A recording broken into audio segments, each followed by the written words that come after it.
Well, for more on the management shakeup, I'm joined by Jessica Caldwell.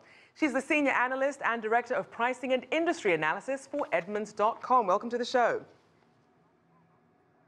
Hi, thank you for having me. Now, why is Ford taking this action now? The stock has been slumping for 3 years already. Well, I think that they probably wanted to give Mark Fields a little bit of runway. He was new after Alan Mulally. There was a lot of, hesitation when Alan Mulally left, and Bill Ford Jr., if left to his own devices, wanted Alan Mulally to stay there forever. So I think they wanted to, truly give Fields a chance. But the thing about it is that the automotive industry is changing so rapidly that, they probably needed a little bit of change agent to step in and, kind of give their business a jump start. And speaking of changes, can we expect any others in management? Well, there was definitely a few announced, and what it looks like to me is just that it seems as if Ford has, so many different things going on. Not only are they running a traditional automotive business right now, but they're also looking to the future mobility. That's a lot for any one CEO. So it seems like what they've done is they've promoted some senior leaders who are going to probably focus more, I would assume, on some of the operation side of the business, while Hackett is kind of probably more in charge of dealing with changing company culture and then also keeping his eye on, the future of mobility. Now, we did see Ford shares do a little bit better once the change was announced, but is a change in management enough to really turn Ford's fate around? Well, it's not as if Ford is in a really bad position.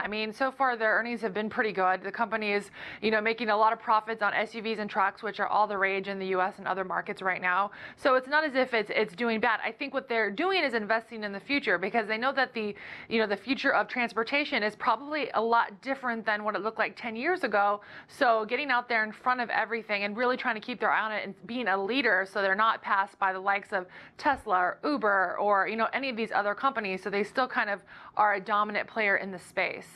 And what's Wall Street's reaction been? What do they think of Hackett? Well, Wall Street has always liked a guy who's in technology. Elon Musk is a good example. It's not exactly the same as Hackett, but, he's a guy whose company probably doesn't have a lot to show for its market cap. So I think, Wall Street probably likes this change. Hackett is very popular in Silicon Valley. A lot of them, know who he is. So I think that is something that Wall Street likes to see. And so Ford, needing that boost from the street right now is probably happy to see this. And how do you think that compared to their opinion of Fields? Are they glad to see him go then?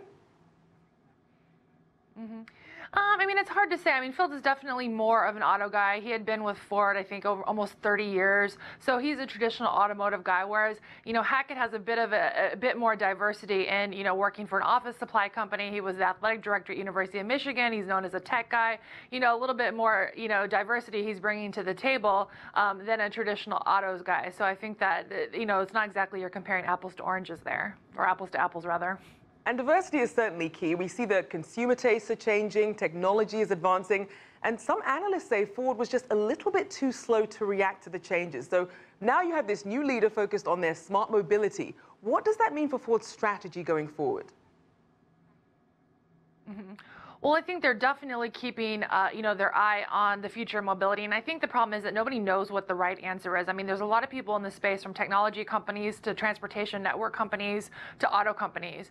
So I think that they definitely don't want to lose an edge there. So I think as they look towards the future, they want to remain profitability. Right now their trucks and SUVs are their cash cow and using that money to invest in the future, but don't necessarily want to go, be a company that's obsolete and couldn't keep up with the trends. And that's something that the domestic auto companies here in the U.S. were very criticized back in 2008, 2009, going through bankruptcy, although Ford didn't. But they were very much criticized for not keeping up with current trends. So I would imagine that Ford does not want to repeat history and be accused of that 10 years down the road.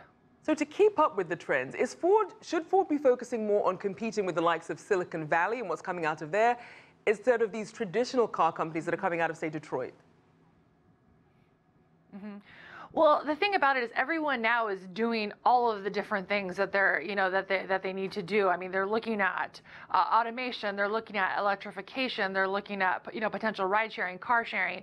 So, I mean, Ford is not only competing with its traditional rivals in the marketplace today, but it's also competing with, a bunch of, more tech companies, and also the idea of being able to acquire companies like, artificial intelligence companies, mapping companies that can help them get to where they need, because no company has has all the resources that it's going to take to get a truly automated society, and whether it's 10 or 20 years from now.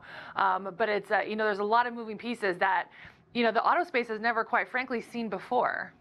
And also be a crowded race to the top. Thank you so much, Jessica Caldwell, Senior Analyst and Director of Pricing and Industry Analysis for Edmunds.com.